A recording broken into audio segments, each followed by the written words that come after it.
Travelers in Nigeria counting their financial and emotional costs of incessant flight delays.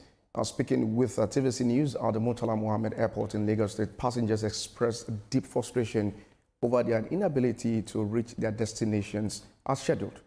Balabo Famous Co has details. Flight delays are not new in the aerospace industry worldwide.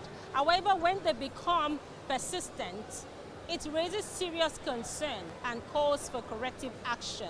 Just 2 days ago, several passengers here were stranded, bearing the inconvenience and costs. Today, the situation has not changed. It's horrifying. I was first from Abuja Airport. I was at the airport from 2 p.m., 3, 4, 5. I came to Lagos 3 a.m. the next day, which was this morning, yesterday, I beg your pardon. That is terrible. It's mind-boggling that you waste productive time waiting for an airline. At the end, they tell you cock and bull story. That is not right. It's not really good. My flight is supposed to be 9:30. I got a message this morning that it's been moved to 10:25. Now this is almost 12:31. Till now, no information. They are not even saying anything. They said it was delayed for 15 minutes. So that 15 minutes is still pending till now, almost 2 hours. It was a whole lot for me. I missed the program I was, going to attend and every other that. Mr. Daniel Godstime, a frequent flyer, shared a harrowing experience after his flight from Calabar to Lagos was abruptly cancelled. He described how the disruption forced him to spend far beyond his budget to meet an urgent appointment. That day, I booked another flight, another airline, with another money, with my own personal cash. Because I have an appointment, a very important appointment on Tuesday. So I need to travel on Monday. For me not to lose that appointment, I book another flight on Monday to travel. I feel very, very, very, very, very, very bad. If that money is my last money, I cannot make the flight. I paid 150,000. Legal practitioner Uche Okoro is among those pained by the current state of the industry. He reveals that his team is now considering a class action lawsuit against domestic operators to ensure airlines are held accountable through mandatory compensation. Like now, that's why I book afternoon flights. Sometimes when we book morning flights, we are going for a function. I'm a lawyer.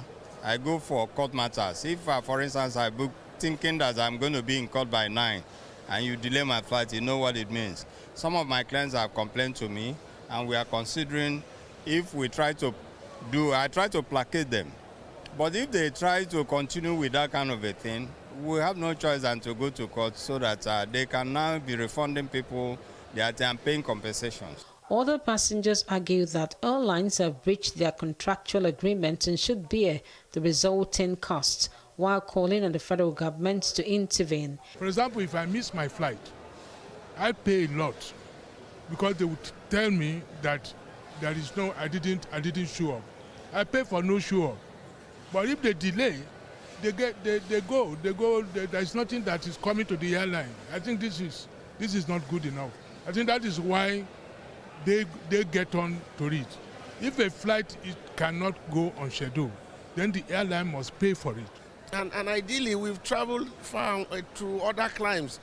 What they do, if for any reason there's a breach in the contractual agreement you've entered, I mean, they have a recourse to the customer and find a way to explain the details. But here, they will just tell you, so we apologize for the delay, and that ends it. That's bullshit. That's not right. And there must be some sanction.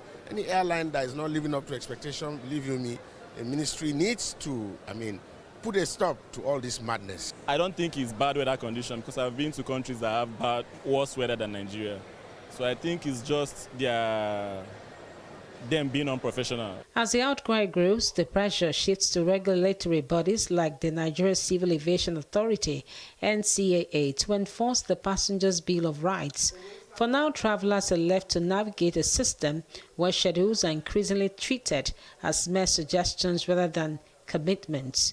Bolabo, Famous Call, TVC News.